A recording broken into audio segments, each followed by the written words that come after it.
There's a place He comes to me. Though I'm blind, He helps me see. Though I see dimly in this place, one day I'll see Him face to face. This is Kurt Kaikkonen, pastor of Calvary Chapel, Waterford, at your neighborhood church. Today on Face to Face, we'll be in the book of Joshua. So grab your Bibles and let's get started. If you want to hear this complete message in its entirety, go to yourneighborhoodchurch.com, where you can download Your Neighborhood Church app at the App Store. And so these secret spies, they're now leaving the group for a few days. And these young men, they've never known anything but this life that they've had in the wilderness. And now they're going to the big city. So this is kind of like them going to Las Vegas. And so now they're going to go up there. They're going to try to blend in with the locals. So the very first thing they do is they go to a harlot's house. So maybe for them, this would be like staying at maybe some popular hotel in Vegas. And what happens in Vegas stays in Vegas. What happens in Jericho, it stays in Jericho, or at least that's what you would think. But in reality, this is probably the best place for them to stay and to be able to remain anonymous. Because there would have been a lot of strange men coming and going in and out of Rahab's house. There would have been all kinds of tradesmen and merchants from all the surrounding areas and from every walk of life. And so this is the kind of place where you would be able to learn a lot of things. You would be able to learn about what all the local people were thinking. In Rahab's house, though it was a house of ill repute, it was also an inn. And here, where Rahab is called a harlot, that same word that's translated harlot in Hebrew is the same word that's translated one who keeps an inn, or an innkeeper. And so there are some Jews, because of Rahab's lineage, connected to the life of King David, because if you didn't know, Rahab was actually King David's great-great-grandmother. They will try to convince you that Rahab was only just an innkeeper and that she only just ran a hotel. And if all we had was the Old Testament, they would be able to get away with that. And it would be possible that that's all she really was just an innkeeper.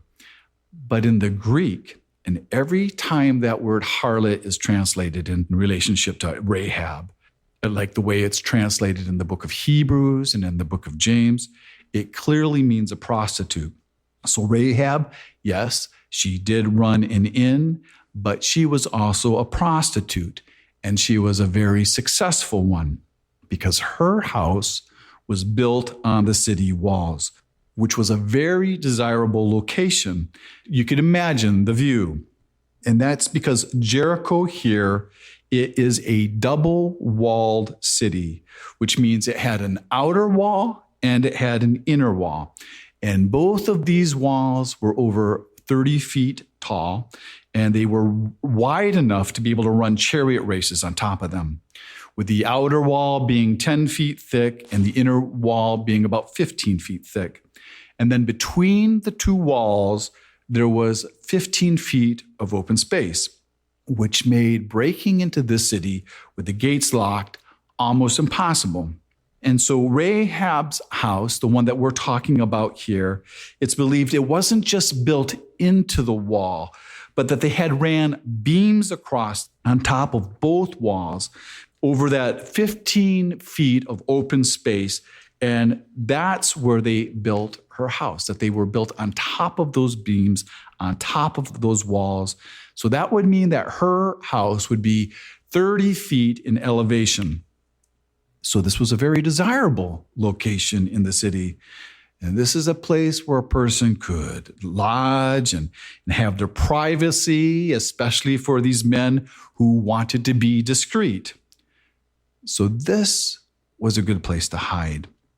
And these spies, they stayed in this home because it was an inn. And there is never any hint of any illicit activity between them. Their only purpose for being there was to gather information on Jericho. And so these secret agent spies, they really didn't come up with any really good disguises, because it was reported to the king that men from Israel were lodging at Rahab's house. And that's because the city of Jericho at this time was on very high alert, because they knew Israel was coming. They just didn't know when Israel was coming. And they had been keeping tabs on them. And they may have even have seen that pillar of cloud and fire at night, because Israel, they weren't very far away. They were just over the Jordan. And you know that they had been monitoring Israel's location because they knew that they had just conquered King Og and King Sihon. And that was only just within a couple of weeks before this time. And so they were watching. But they must have also had some kind of laws like our laws. Because when the king went to Rahab's house, they didn't break down the doors like some kind of SWAT team and just come and take the men. Because we're told that the king's men, that they told Rahab to bring the men out to them. And here, this is where Rahab is informed that these men came out to spy the land and search the country. And by the king's men telling Rahab to bring the men out, it gave her a little bit of time to hide the spies, at least enough time to be able to get them up to the rooftop and to hide them under a bunch of stalks of flax. And I'm thinking it's probably enough time for her to put on her lipstick and maybe to straighten her hair. And then when she answers the door, she has this big smile on her face and this big lie on those big red lips. And I'm going to be guessing, because she's a harlot, that she's probably had to hide men before, and she's probably also had to lie before. So this is probably not her first lie, and this may be actually kind of regular for her. And people, they always bring up the fact that Rahab lied, as if somehow that justifies lying. Was it right for her to lie? But I'm sure that lying was not the worst of Rahab's sins. And you can't condemn people for acting the way that they've always acted. God doesn't require them to act like they're some kind of seasoned believer, especially before they know him, before they're saved. And God, you'll never hear him condemn her for lying. He'll never even confront her lies, but he also never condones her lies. The text here, all it's doing is just telling us what she did, that she lied. But I personally think that this woman, that she was very sharp. I believe she was very, very smart, because now she just had learned that these men were from Israel. And she had to make up her mind very quickly which side she was going to take. And then she goes and she decides without any hesitation to go against the king, and that her best deal and her best chance for survival is going to be with these two men that she's hiding upstairs on the roof. And she knows the talk of the town, and she knows that all the town is in fear of Israel coming. And so when she answers her door, Rahab's lie wasn't, well, they were never here, but that they are not here anymore. They just left. Just as it turned dark, before the gates were locked. So if you hurry, you'll be able to catch them. And I don't know how you see Rahab the harlot. Maybe you may think of her like kind of like a Mae West, like, hey, fellas, why don't you come up here sometime? Or maybe like some kind of Miss Scarlet with some kind of sultry Southern accent. But whatever she was like, lies could fly off that woman's lips as if it was the truth. This woman was a pro. And so you could almost see the king's men smiling at her bashfully at the door and turning around and stumbling into each other, running toward the gate. So after they left, she just waited a little while where she's just as cool as a cucumber. And then she figures she's going to go upstairs and have a little talk with these guys. And so now the king's men who went off chasing the spies, they're now outside the gate, and they're on the road toward the Jordan River. And now the gates of the city are locked. So now these men, they're locked inside the city, and they're in there for the night. And those gates, they won't be opened until the morning. So they have no way of escaping. So Rahab, she goes up to them, and it says before they turn in for the night. And it doesn't seem like the spies tell Rahab anything here. But she tells the spies, and it doesn't say what she tells them, what she thinks, but it says she tells them what she knows. And Rahab says, I know that the Lord has given you the land. And that word for Lord that Rahab uses here is the name Yahweh. So Rahab here, she knows God's name. She knows that God's name is Yahweh. And then she says, the Lord has given you the land.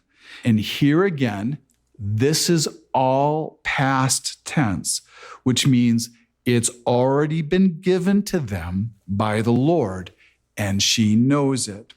And then the next thing that Rahab tells the spies is something that they didn't know, that the terror of you has fallen on us, and that all the inhabitants of the land are faint-hearted because of you.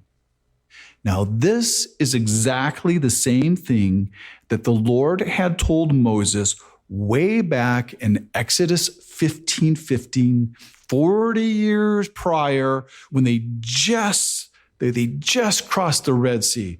And it was so important that they had even wrote these words down in their song, where it says, all the inhabitants of Canaan will melt away.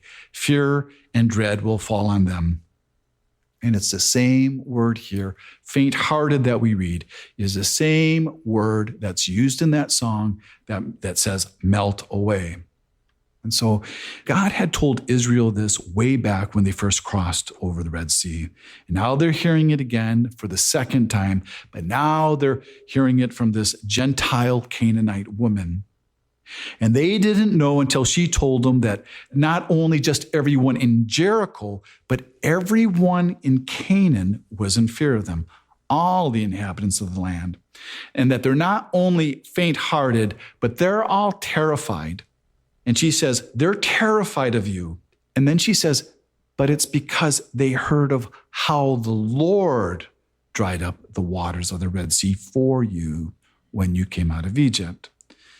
So what Rahab is telling them here, Rahab is telling them all 40-year-old news.